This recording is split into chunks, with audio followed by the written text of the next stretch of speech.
everyone, welcome back to my channel. And today I am in Dumaguete because Sir Dan invited me for his meet and greet tomorrow, Sunday here in Dumaguete. And it's my first time to come over here, and I am really honored and appreciate that he invited me and very popular vlogger. So, okay. And today, as I'm gonna make an interview with him, and you know that today my guest is done, and now my good friends, okay, my good friends from Vagabond Awake channel, and I interviewed him previously, and we have stayed communication and ever since. And Dan is the ultimate popular vlogger because he provides the full gamut of information and adventure to his viewers. So I could talk about and with him for hours, but I will not keep a long time.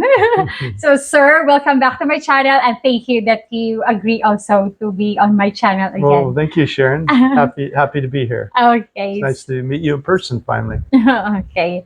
So, sir, your informative and enjoyable channel so past the 100,000 milestone, and it's still growing. What do you think? What do you attribute to its success, and what, if any, is your goal in terms of subscribers?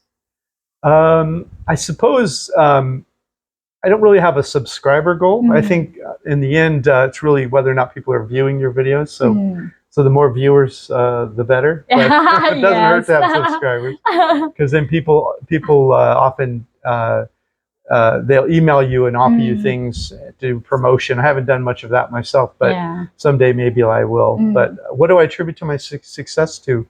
I would say that people type questions into YouTube, and I try to answer those questions. It's about my channel is mostly about helping people find out information they need if they're thinking of leaving their home country and retiring in another country, whether in Southeast Asia or Mexico or South America, Central America, or all the countries around the world that people tend to retire in. By providing information about that, I think is what's given my channel some notoriety. And also Chung is fun to watch. Chung, my girlfriend of Hobo Ventures, I get comments all the time, especially men say, your girlfriend's beautiful. And, yes, it's fun to watch. Very it's fun to watch you two together. So that's probably the reasons that the channel is okay. Okay. Yeah. I will name 6 countries which I know you like to visit. Okay. Okay, and tell viewers which country would you retire in, what city or area, and why. Philippines, Thailand, Malaysia, Panama, Costa Rica, and Mexico. Well, each of those countries has its charm. Countries are like people. You know how when you meet people, you'll like this about them, but that'll bother you, and this you'll like about them, and then not. And then you'll meet someone else, and you'll like certain things about them. So all of them are unique. They all kind of have an energy about them, and so what particular country someone will like is going to depend a lot on who they are and what sort of rhythm they enjoy. So rather than just pick maybe what my favorite would be of those, and say maybe it'd be useful for people to understand in each of them what would be spots that I would consider.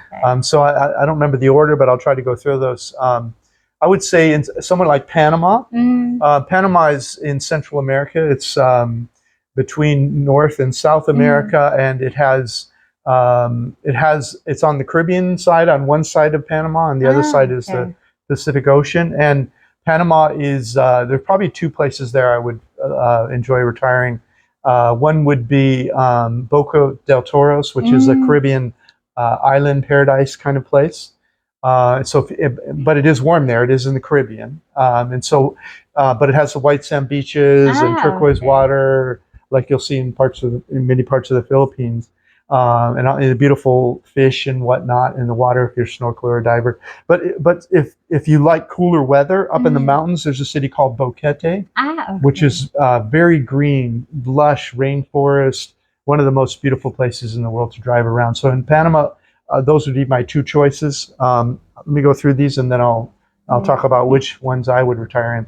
So we talked that was Panama. Let's talk about Thailand. Thailand, if I wanted to be on the beach and I didn't mind the warm weather, I'd probably stay in Koh Samui. Yes. It's a beautiful place. And if I wanted to be in a little cooler weather, um, I would probably go to Chiang Mai in the mountains. And now Chiang Mai is higher up. It's a cooler elevation. It's the digital nomad capital of the world. So you have a lot of food choices there, and yet the cost of living is fairly reasonable there. And the downside to Chiang Mai in the mountains is that they have what they call burn season there, where they burn off the crops. And so I forget what months they are, but look into it before you decide what to do. But I think it's around Jan, Feb, and the last 2-3 months. And so I would recommend, if you do decide to live in Chiang Mai, if you want that cooler weather, that you go down to Koh Samui or one of the other islands during the burn season and to get out of that air. So let's talk. Let's go to Malaysia next. Yeah, Malaysia. Probably my favorite city in Malaysia. Well, let me just talk about the two first. There's Kuala Lumpur, which is the capital of Malaysia. It's very sophisticated. It has the infrastructure there is very well done. Freeways, subways, modern buses, fast internet, amazing medical tourism. It's one of the most developed parts of Southeast Asia. And so it has all the conveniences of restaurants from around the world. And it's a great hub for travel. So you can get to Thailand, Philippines, all these places very easily. And because the airport runs flights very often, and so they're reasonable price. And then the second one I really like in Malaysia is Penang. There's the island Penang. There's an area called Georgetown, which is the colonial era part of Penang, and so it has the many old buildings there, very charming. It has a lot of artwork on the building and the streets. It has amazing food, what they like Mama's restaurants you can find for $150 to $250 meals. Local meals, really delicious, both vegetarian and meat, fish, pork, everything's there, and so that's a really charming place. So of those two, I probably pick KL. They're both. It's really a hard choice, but I would probably pick KL. And then let's see, what else do we have? You mentioned Philippines. Okay, let's save that one for last. Yeah, Costa Rica. Costa Rica. Okay, Costa Rica. I probably wouldn't retire in that country. It's in my opinion, it's a beautiful country, beautiful nature, but it's one of the most longest running countries outside the United States that Americans and Europeans have retired in. So it's become quite expensive. And it's visually, it's quite a bit like Panama or Guatemala. And so it's the same natural landscape, kind of. And so you're paying more to get the same thing. So I probably, but for a place to vacation, hard to beat. One of the most sort of a sexy, a beach town where there's great music and restaurants is a place called Tamarindo. I would probably recommend if you're going there on a vacation. If you're going to live there, I like to be more with locals. Tamarindo's like, it seems like to me, it's 60 or 70 or 80% foreigners. There's not a lot of local people there, not a lot of local food, and all the pricing is all like foreign pricing. So there's a little town called Quepos, which I really enjoyed, which is, if you want to know what Costa Rica really is, you go to a small town and hang out with the locals. And Quepos really had that flavor for us. And so that would, if I was going to live in Costa Mesa, it would be a place like Quepos. Maybe not that. I probably would want to look at 5 or 10 more small towns, but something like that would be really nice. And that's a beautiful area. And it's right near the natural reserve there. I'm going to forget the name of it, but where everyone goes to see all the animals and stuff. And so let's see, what else do we have? Mexico. Okay. Mexico is a very hard one. Mexico is a bit like the Philippines for us. We've been all over Mexico, all over the Philippines, and Mexico has a lot in common with the Philippines. Both Mexico and the Philippines were at one time the Spanish colonized them and left their their footprint, and so there's a lot of similarities there. Mexico has. Most people from like America think of Mexico. They think of the beaches. They just go there on vacation.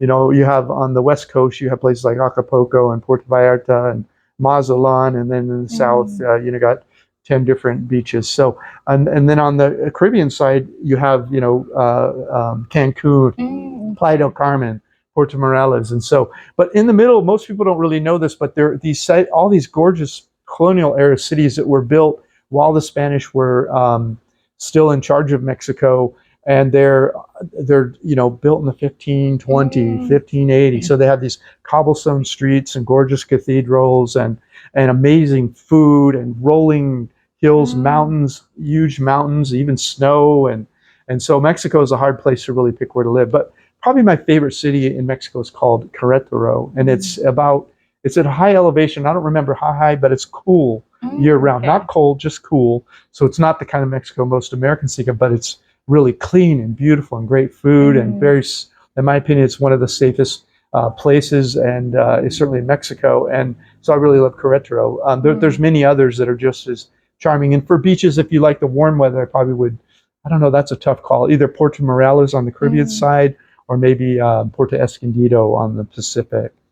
Let's see, what's another country? Okay, that's all. That's all of them? Yeah. Philippines. Philippines next one? Yeah. Okay, so last. Philippines has the same problem as Mexico. It is so charming in so many places that you're going to have a hard time figuring out where to live there. Okay. And so I don't know how many different cities. We probably spent time in at least 20 cities. And the Philippines, of course, is 7,000 islands. Some of the most beautiful nature you'll ever see anywhere in the world, no matter how far and wide you go. And a lot of it is untouched because it's often the most beautiful parts are not where cities are. So you end up taking ferries to places, and you end up on an island with like a white sand beach and turquoise, and it's it has a bit of a feeling of privacy to it. And there's just many islands like that in the Philippines. And so that's one amazing thing about it. For day-to-day life, I would say I probably would pick. So, for example, right now we're in Dumaguete. Dumaguete probably would be a base. If I moved to the Philippines, I would probably move here, just because there's so many conveniences here, and in terms of shopping and things to do, and it's fairly inexpensive. Another place like Dumaguete, but bigger, is Cebu. All the conveniences there. You have great hospitals, restaurants. And Cebu has those ferries that run everywhere. Like you rode in on a ferry today. I mean, so you can go almost anywhere on a ferry from Cebu. You might have to take a couple jumps. And so it's a great center part of Philippines. It's another great choice. But I would say I would probably live in Dumaguete. You have across the 1 hour ferry ride, you're in Siquijor, which is just gorgeous. You have Apo Island with turtles. And then you have cute little like boutique hotels with private little beaches, like down in Cuckoo's Nest in the southern part of about an hour south of Dumaguete.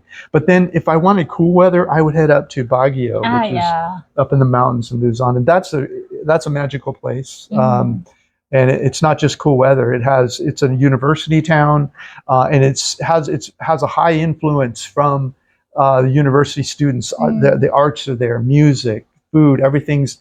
It's a beautiful place, and they have this street. I don't remember the name of it, but it's right in the center of town. And on every Sunday, they shut the street down, and all these college students come out, and they paint these Japanese anime on the street. So it's really an amazing city, Baguio is. And then you have cooler weather up there, and there was a lot of food choices there. And and the amazing thing about it is there's all this farmland. You get about 30 minutes outside of Baguio, and all of the fruits, all the vegetables are grown there, and it's all fresh and beautiful. And so in the markets in Baguio, you have some of the best food. And so that's why the restaurants are so good there. And you have, and then you have nightlife, like live music, and you have this park in the center with a big lake and picnic tables, and families are there riding their bikes. It's kind of like a magical place, Baguio is. So I think it's. I don't know. It'd be hard to pick. The Philippines is like Mexico. They're such amazing places. So, but I don't know if I retired right now, I probably would retire. Every year I do this thing called the 15 best places in the world to retire cheap in paradise. And this year it's 2023. So if you Google those words with the Vagabond Buddha, which is the name of my webpage, you'll find a webpage that will tell you my top 15 places in the world. Number one this year is Ubud in Bali, Indonesia. So that's my favorite place right now. We found this cute little cabin in Ubud, it was like 300 a month, Chung, and it included utilities, and it was just an amazing deal. And it was on this street, which was a walking street, no cars allowed, restaurants, and a little cooler up in the mountains. And you're probably 30 minutes from a beach. I'm not sure why. It just was a very charming place. We really enjoyed. Okay. So the problem is the world is so beautiful, and there's so many wonderful places that it might be. That's why we keep traveling. I mean, we find one magical place after another, and it seems like when we are somewhere, it might only be a month or 6 weeks, and then it's like we hear the siren and we have to go and explore the world. So. Yeah, and Sir, Bali, Indonesia is my second country choice. Yeah, hope to be there, but I'm gonna save money first. That's a good choice. Yeah, that's my second on the list. So that's my plan. Next destination is Bali, Indonesia. Yeah, have you try to do the Tao in the Philippines? Do you know the Tao experience up Palawan? No. It's a boat that takes you through these private islands from El Nido to Coron in the Palawan Islands. That's probably the best trip I've ever taken in my life. And it's a 4-day trip, I think. Try to do that too, in addition to Bali. Okay. That's why I am research now about Bali, Indonesia. Oh, good. About their culture. Good. Okay. So, sir, traveling takes a lot of energy, effort, and planning. What techniques, practice, or methodology do you use to stay motivated and decide which country to visit? So I survey my crowd, the people that follow my channel, Vagabond Awake, and my webpage, Vagabond Buddha, and I do surveys. Like I did a survey about a year ago, and I said, hey, where do you guys want to see in the Philippines? And they gave me like 20 places, and now we've seen them all. We have just 2 left. We go to Iloilo next, and then we go to Boracay, and then we'll see everywhere they told us to go, and then we'll rank them. But your question was, how do we get the energy? I would say it's the opposite. I would say that travel feeds my energy rather than take it away. I'm one of those weird people that just really loves everything about going to a new place, and anything that's trouble is something you're learning, if you will. And the world's a fascinating place. So to me, it feeds me. It gives me. If I sit somewhere too long, my energy level goes down. Because I saw your video in Siargao. You've been in the beach, and then after traveling, oh my God, so energetic. Yeah. I just really enjoy my life. And so it feels like we rode on a ferry from Siargao to Cebu City. And the whole thing was great. I couldn't even take a nap. I was enjoying it so much. It's just such a great experience being in the Philippines. Okay. Do you or have you ever been sick abroad? And what insurance or health plan do you use? Would you return to the US if you have a chronic illness or physical program? Why or why not? Right. This is a really good question. So I've been out. I left the US in 2007. I only go back and visit now. The US, my family's there, my friends, and so I need to go back and visit because a lot of people are not travelers. But I have, because I enjoy travel so much, and I've seen a lot of the U.S. already. I'm always traveling outside the U.S. When I first left the U.S., I lived in India, and I was in India probably for about a year when I got sick and ended up in the hospital. So I have been to a hospital, and the care was amazing there. The hospital was amazing. I had like 3 doctors. I had a private hotel room. They did MRIs, CAT scans, and they diagnosed me, gave me all the right meds, and I was out of there in 5 days, and the whole bill was $1,600. Now this is, let's see, it was about around 2009, so maybe it's more now, who knows, right? Yeah. But I asked friends in the US that are in healthcare, and they told me that bill in the US would have been between $40,000 and $80,000 for that 5-day stay in a U.S. hospital. And so 1,600 or 40 to 50,000. So I'm one of those people you'll hear about that everyone in the U.S. thinks crazy, but I'm self-insured. That means I just have a little money in the bank I've saved up. And if something goes wrong, I'll go see the doctor, I'll go to the hospital, whatever, and pay for it, rather than buy insurance. But I bought healthcare in the U.S. during the pandemic, because that was a time where you couldn't do tourist medical tourism. So my theory is that if I got something wrong with me, I would research for a week or so, figure out who the best doctors in the world were and who had the best prices. I would fly to that country and get that doctor, that hospital to take care of whatever the problem was. Okay. But during COVID, you couldn't go to anywhere you wanted. You could only go home. And so I just bought a U.S. policy because I didn't want to end up being in a U.S. hospital paying $40,000 to $80,000 for something that should have cost Yes. $1,600. But normally I don't buy insurance. There are many Americans and foreigners who imagine or want to travel abroad, but keep road blocking themselves from doing it. Any advice to motivate or encourage them to take action? I don't know why that is. Some people dream about things and some people do things. It seems to me like what I think the problem people have, and I'm no expert, but I think the problem is that when people think about something they want to do, they think they have to figure out every footstep on the way to get to the destination. And that's not really how life works. The way life works is you decide where you want to go, and then you learn what's the next step, and you just take the first step. So what I would recommend people, don't try to answer all the questions. Don't try to figure everything out before you do it. I would just book a flight, and then I would book a room. And maybe the first time I would only go for a week or 2 weeks, right? And I would go and say, hey, am I okay here? Like, do I like being outside of my home country? And then if I do, maybe I do a second trip. So I wouldn't think of it, am I going to move to the Philippines, or am I going to move to Mexico or Portugal or wherever they want to move? I would think about it like, hey, I'm going to take a 1 week or 2 week vacation to Portugal or Mexico, Philippines or whatever. Don't try to see the future. Just try to live in the present. Take some baby steps. Okay. And what medicine, first aid, or travel items that you deem mandatory for a traveler, especially to the lower income countries? So medicines around the world have different names. You have generic, and you have I don't know, I'll call it patented because I can't remember what they call them, non-generic. And so but they sometimes, for whatever reasons, companies release the same product in different names. So when you show up to a country, some countries require prescription, some don't.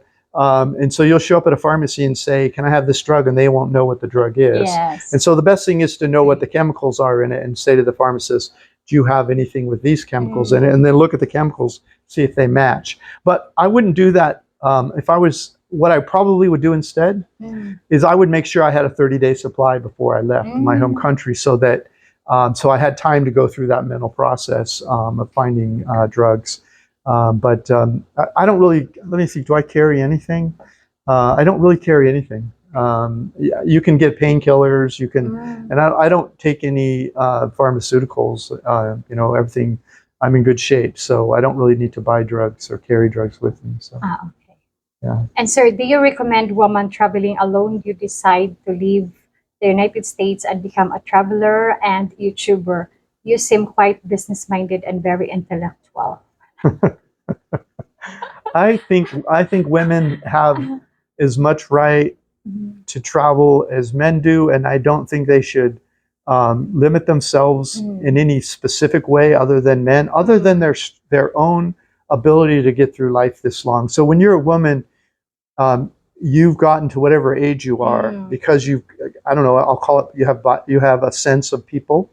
Maybe you have eyes in the back of your head. I don't know how to explain it, but the reason you've gotten as far as you have and everything's been okay in your home country is because you're aware of what's going on around you. You try not to do stupid things.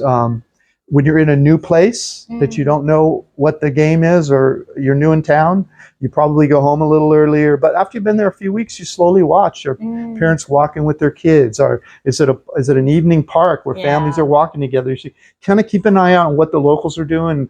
When the women there feel safe, then you have more of a likelihood to slowly increase the time or the distance you're willing to go. But try not to get isolated, and try not to get isolated with people you haven't known very long. You want to take care of yourself by being in public places and being around groups of people. And when areas start to thin out, you get out of there right away. So, but the world is not a dangerous place. The world's an amazing place, just like your home country. You just have to, when you're in a new place, you just be a little more aware, take a little extra care, and you'll be fine. Yes, that's what I did in Thailand. Okay, Yeah. I'm just extra care. I said I need to go out to Philippines because I just only see Philippines, so I need to go out on my cage, which is Philippines. Yeah, definitely. The Yeah, world's your oyster. Don't let anyone tell you that the world's a dangerous place. There are dangerous yeah. places, but every country in the world has a Mm. place where you'll feel safe. I think everywhere there is a dangerous. Of course. If you will go to close to danger, but if you were aware to danger, so Yeah. it will not happen. Exactly. Yeah. Yeah. Okay. Since you have a successful relationship and impressive travel companion, in your opinion, are there certain criteria or characteristic one should consider when choosing a travel partner? Can you share with the viewers? Ah, gosh, that's a tough one, isn't it? So if you're traveling with someone, it's not like when you're in your home country Mm. and maybe you're dating somebody, maybe you live together, maybe you Mm. don't, but you go to jobs in the morning, maybe you do different things, so you have breaks from each other. So when you travel, it can be more pressure on a relationship because you're together 24 hours a Mm. day, 7 days a week, all year long. So you need to work out some routines where you get a little bit of alone time. Mm. If you like alone time, you don't want to you want to work that into your routine. I like to work out in the mornings. I like to go to the gym, and Chung likes to go shopping sometimes. So we get our time apart. I think that helps. Mm. Absence makes the heart grow fonder. So. Okay. I like that word. I like that word. Okay. Sir, many countries require special entry and stay requirements. How do you navigate all these requirements successfully and meet extension deadlines? So I'm privileged as an American. We can Mm. go to a lot of countries. I think I don't remember the number. It's around Mm. 180 or something, and they just stamp you when you arrive. Oh, you have 30 days. Oh, you have Mm. 60 days. Oh, you have 90 days. Some places you give longer, like Mexico, you get 180 days. Georgia, the country, Mm. you get a year. And so my belief system is, to the extent possible, Mm. I never apply for a residency visa or any kind of thing that requires bank Mm, okay. statements and prove that you this and prove that you that. I just go to a country, I take what they give me, and Mm. then if it's easy, like in the Philippines, they only give you 30 days, Yes. but you can just pay 30 or 35 bucks, whatever it is, you get another month, and you Mm. could do that for 36 months before you have to Yes. do a visa run. Mm. So I stay in the Philippines as long as I want, and I just do the extensions. And most countries have a little trick or gimmick like that. You'll find out when you arrive and talk to some of the expats or locals, and you can stay longer than just the 30 Mm. in most countries. And so it's not a lot of work, honestly, to find that out. And so we just do that. We stay as long as the country welcomes us. Mm, As soon as okay. they make it hard for us to be here, we Yes. take our money and we go somewhere else. Okay. Yeah. And sir, my last question: any bad incidents or experience in your life, and would you like to share it and your remedy or solution? So you mean travel life? Yeah, travel life Okay, okay. accident. I mean Uh, incident. Yeah, not a lot. I mean, Mm. people ask me that often, and I would say the way I view it is that I Mm. have amazing travel karma. I call it. In other words, I'm nice to people. I'm Mm. friendly. I'm always giving a smile. All over the world, I call it the international passport. If you want to have a good life, you just smile at people, and they'll smile right back at you, and they'll be very nice to you, and that's true all over the world. So I think the smile is the way to make people happy about themselves Mm. and happy about you. And so everything, little tiny things here and there, but nothing that where I felt my life was threatened. I mean, just um, uh, mainly just being nice to people, being aware of your surroundings Mm. is the key. And so my travel karma is kind of unmatched. Okay. And sir, smile is keeps younger. Yeah, and less stress free. Yeah, Yeah. yeah, Mm. that's true. Yeah. So, well, this is the end of my interview with Vagabond Awake. And sir, thank you, sir, for this second interview and sharing your best experience and knowledge. And I am a subscriber, really. I really enjoy your video in Siargao. Well, thank Okay. you. Okay. And please subscribe to his channel. And I recommend it to all my viewers. And Once again, the link of Vagabond Awake is in the video description, and I have included the links to his travel companion, beautiful Shang, and beautiful Shang from Hubu Adventure channel. So subscribe to their channel and subscribe to my channel also. And sir, thank you so Thank you, much. Sharon. And thank you for inviting me to your meet and greet. You're welcome. It's Okay. great to have you here. Okay, thank you. Bye. Bye-bye.